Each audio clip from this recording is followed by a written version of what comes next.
Salom kinomanlar, kanalimizga yana bir bor xush kelibsiz. Bugun sizni juda ham qiziq syujetga ega bo'lgan O'lim kuni muborak bo'lsin deya nomlangan filmning qisqacha tahlili kutmoqda. Ekran oldiga qulayroq o'rnashib oling va biz boshladik. Tongi soat 9. Tresh ismli qiz kechagina bo'lib o'tgan bayramdan so'ng Carter ismli yigitning yotoqxonasida uyg'onadi. Qiz kechagi kun haqida hech narsani eslay olmaydi. U Carterga uning xonasida uyg'onganligini hech kimga aytmasligini buyuradi.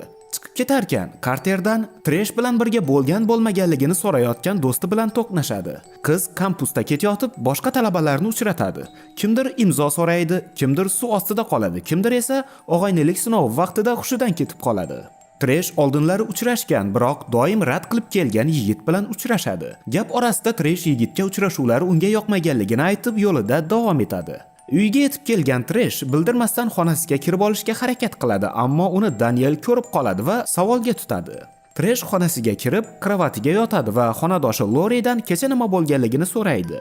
Lori bo'lib o'tgan voqealarni qisqacha aytadi. Tresh soatga qarab darsga kechikayotganligini tushunadi va o'qishga otlanadi. Bu vaqtda Lori qizning tug'ilgan kuni munosabati bilan unga keks beradi. Tresh shamni o'chiradi, keksni esa unda juda ko'p kaloriya borligini aytib, uni axlat qutisiga tashlaydi. Auditoriyada bizga yana bir personaj, leksiya o'tayotgan doktor Gregory Butlerni ko'rsatishadi. Daniel dugonalardan aksiya uchun pul yig'ishlarini so'raydi. Bu vaqtda dugonalaridan biri ovqat bilan stolga o'tiradi. Qizlar uning ovqatida juda ko'p kaloriya borligini aytishadi. Becky ovqatini olib o'rnidan turadi, ammo kutilmaganda Carter bilan to'qnashadi va ovqat Treshning ustiga to'kiladi. Ma'lum bo'lishicha, Carter Tresh ertalab uning xonasida qoldirgan brasletni berish uchun uni izlab yurgan. Tresh ko'ylaklarni almashtirib shifoxonaga boradi va xonadoshini uchratadi. Lori Treshning bu yerga kelganligi yaxshi emasligini aytadi. Tresh doktor Gregory Butlerning xonasiga kiradi. Uning ortidan xonaga o'sha leksiya o'tayotgan doktorning o'zi kirib keladi va ular o'pisha ketishadi.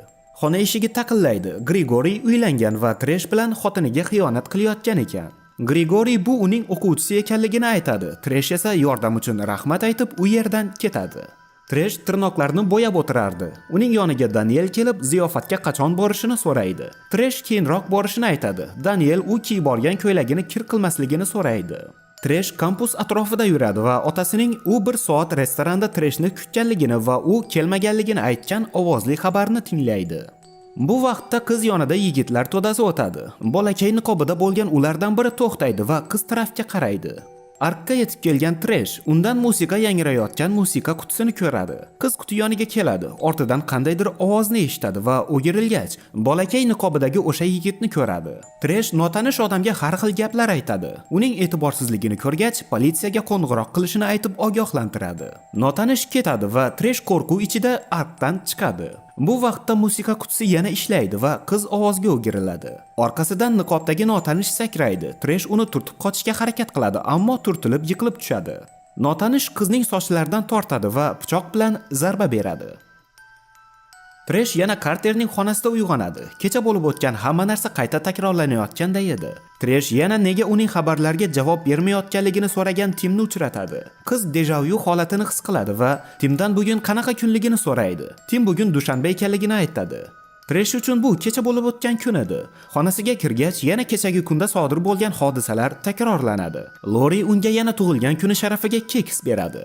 Bu safar Tresh keksni tashlab yubormaydi. Dugonalar yig'ilishida Tresh kioskda sotiladigan o'sha bolakay niqobini ko'rib qoladi. Bu vaqtda Daniel Becky'ning ovqatini muhokama qilayotgan edi. Becky ovqatini olib ketayotganda yana Carter bilan to'qnashadi. Yigit uzr so'raydi va ketmoqchi bo'ladi, ammo Tresh uni to'xtatadi va brasletni berishini so'raydi. Tresh Gregoryning oldiga keladi va bu kunni oldin yashaganday his qilayotganligini aytishga harakat qiladi. Ammo bu vaqtda Gregoryning xotini eshikni taqillatadi va Tresh hech nima aytishga ulgurmaydi. Tresh keyinroq kelishini aytadi. Qiz yana otasining ovozli xabarini eshitib kampus bo'ylab ketadi. Unga yigitlar to'dasi uchraydi. Yonlaridan o'tarkan Tresh to'xtab ularga qaraydi va bolakay niqobli notanish unga qarab turganligini ko'radi. Qiz qo'rqib qoladi, ammo yigitlar uni chaqirib olishadi va birga ketishadi. Ark yoniga kelgach yana musiqa qutisining ovozini eshitadi. Ortiga qaytib arkni aylanib o'tadi va ziyofat bo'layotgan yotoqxonaga yetib keladi. Korpus yopiq bo'lib chiqadi. Tresh yon atrofga qaraydi va eshikka o'girilgach, bolakay niqobli odamni ko'radi va uni uradi. Chiroqlar yonadi va Tresh uni shu yo'l bilan qo'rqitmoqchi bo'lganliklarini ko'radi.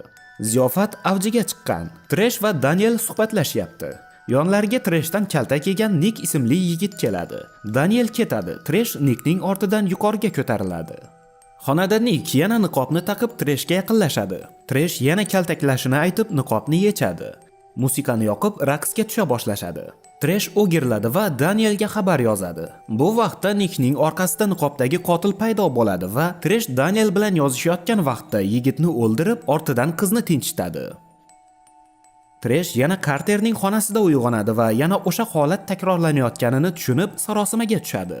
O'z xonasiga kelib, Loriga sodir bo'layotgan hodisalarni aytadi. Lori unga xonada qolishini taklif qilib, yaxshisi uydan chiqmasligini aytadi. Xonada qolgan Tresh bolg'a bilan qurollanadi. Kutilmaganda xonaga o'sha niqobli qotil kiradi va unga tashlanadi va yana o'ldiradi. Tresh yana Carter xonasida uyg'onadi. Qiz sarosimada. Unga Carter yetib oladi va Tresh unga hammasini aytadi. Yigit qizga atrofidagilarni tahlil qilishiga yordam beradi.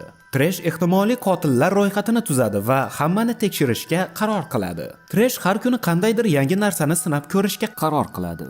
Qotilni topishga qaratilgan bir qancha omadsiz harakatlardan so'ng, Tresh Carterning xonasida uyg'onadi va hushidan ketadi. Uni olib kelishgan shifoxonada uni yana niqobdagi qotil topib oladi. Tresh undan Gregorining mashinasida qochishga ulguradi va bu safar qotildan qutulganligidan xursand bo'ladi. Biroq qizni politsiya to'xtatadi. Qiz unga uni politsiya ushlab olishi uchun alkogol ichganligini aytadi va shu yo'l bilan qotildan himoyalanishga umid qiladi. Ammo politsiyachi Treshni mashinaga o'tkazishi bilan uni niqobdagi qotil urib ketadi.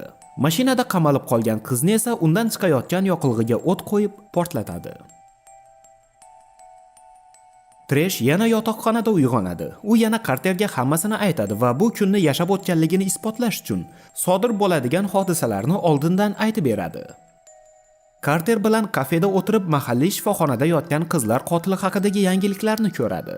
Qiz uning qochishi mumkinligidan ogohlantirish uchun shifoxonaga yuguradi. Palataga kirgach, o'lik holda yotgan politsiyachini, ortida esa niqobdagi qotilni ko'radi. Liftga yetib kelgach, qotil qizga yetib oladi, ammo bu safar unga Carter xalaqit beradi. Qotil esa uning bo'ynini sindiradi. Yashiringan Tresh qotilni kutadi va uni mix qoqich bilan urib yiqitadi. Ammo agar qotilni o'ldirsa va kun davom etsa, Carter ham o'lishini tushunadi. Shu sababli kunni qayta boshlash uchun o'zini o'ldiradi. Carterning xonasida uyg'ongach, Tresh kunni barcha xatolarni to'g'rilashga bag'ishlaydi. Xonadoshidan uzr so'raydi. Joniga tekkan Danielni masxaralaydi va otasi bilan uchrashadi. Tresh tunda qotilni o'ldirishga tayyorlanadi va qotil politsiyachini o'ldirib, qochib ketishidan oldin shifoxonaga yo'l oladi. Politsiyachidan qurolni oladi va qotil yotgan palataga borib qotilni ochishga harakat qiladi. Ammo uddalay olmaydi. Bu vaqtda qotil undan qurolni oladi. Treshni uloqtirib, eshikdagi pichoqni oladi. Chiroqlar o'chadi va tim qorong'u bo'ladi. Chiroq yonganda qiz g'oyib bo'ladi. Tresh qo'lida qurol bilan qotilning orqasida paydo bo'ladi. Uni bir necha marotaba otib o'ldiradi. Carter va qiz xonada o'tirib qizning tug'ilgan kunini nishonlashadi. Ularda faqat Lori sovg'a qilgan keks bor edi. Tresh yana Carterning xonasida uyg'onadi. Qiz yana o'sha kunda uyg'onganligidan dahshatga tushadi. Tresh xonasiga boradi va narsalarni yig'ishni boshlaydi.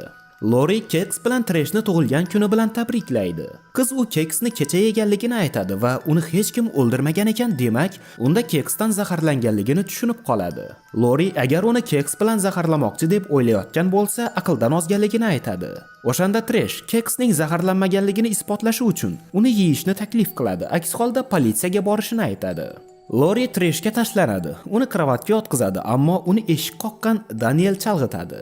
Tresh Lorining tomog'iga uradi va yotoqxona oynasidan uloqtiradi. Bundan so'ng Tresh va Carter kafeda o'tirishadi. Carter agar uning xonasi jinoyat sodir bo'lgan joy bo'lsa, unikida yotib qolishini taklif qiladi. U qizga Sug'ur kuni filmi haqida so'zlaydi. Qiz uni har kuni uyg'otadigan ovozdan uyg'onib dahshatga tushadi. Ammo Carter vaqtida hazillashganligini va keyingi kun boshlanganligini aytadi. Shu bilan film so'ngiga yetadi. Tomosha qilganingiz uchun rahmat.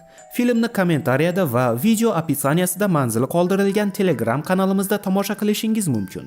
Keyingi sahnalarda uchrashguncha, xayr.